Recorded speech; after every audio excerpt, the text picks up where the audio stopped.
Welcome back. What is the definition of evil? How is it manifest? Those questions and many others are explored in the new book called Confronting Evil, Assessing the Worst of the Worst. It delves into the lives of more than a dozen infamous historical figures. I spoke to the best-selling author and political commentator, high-visibility political commentator, Bill O'Reilly, earlier today.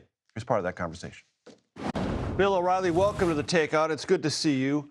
The book is Confronting Evil. As you know, evil both fascinates and horrifies the human mind. This is kind of a study of that. Is there a common thread you'd like my audience to know about when you think about and when it thinks about large-scale evil? There are a few threads, Major. A book takes a year for me to research and write.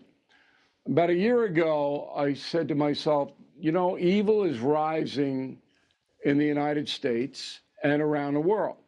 Two things are driving that: Putin and Donald Trump, and the reactions to both men. And I said, you know, we're in an age now which is not quite akin to the 1930s, when evil just got out of control because of the Great Depression. And you saw the rise of the dictators, Mussolini and Hitler and Tojo and Franco, and 100 million dead after World War II. We're not close to that. But what's happening in the world is a rise in evil. So let me profile 15 of the worst, all right, and link them into today. All of them are linked to today. What they did, even as far back as Caligula and Genghis Khan, what they did affects how we live today. So that's how the book came about. And when you say we are at a point like the 1930s, what are the similarities? What are the important differences? Well, social media is the big difference. Obviously, evil can exist now in a very dark place when that option did not exist before. And the evil on display in Nazi Germany, for example, was, you could see it right on the street. Guys in the brown shirts walking around, beating up people. You can see all that. We have a silent evil now, where horrible individuals gather together and do horrible things in cyberspace.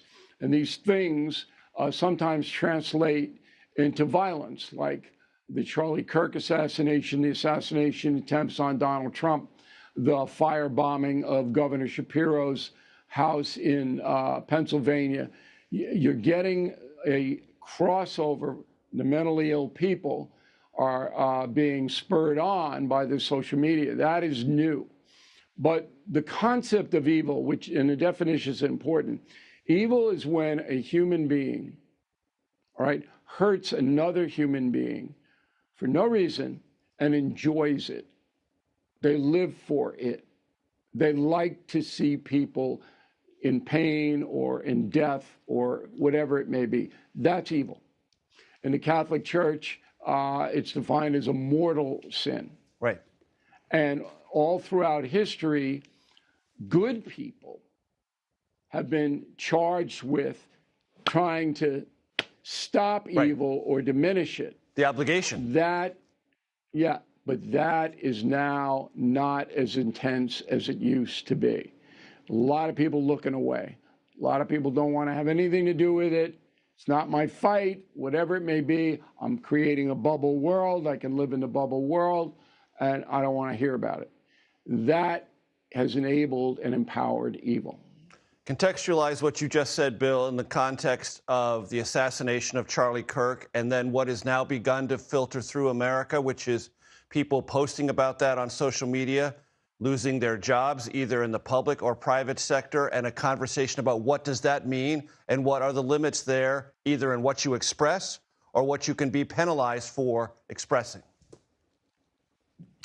In the public arena, you cannot practice hate speech. That's what it comes down to.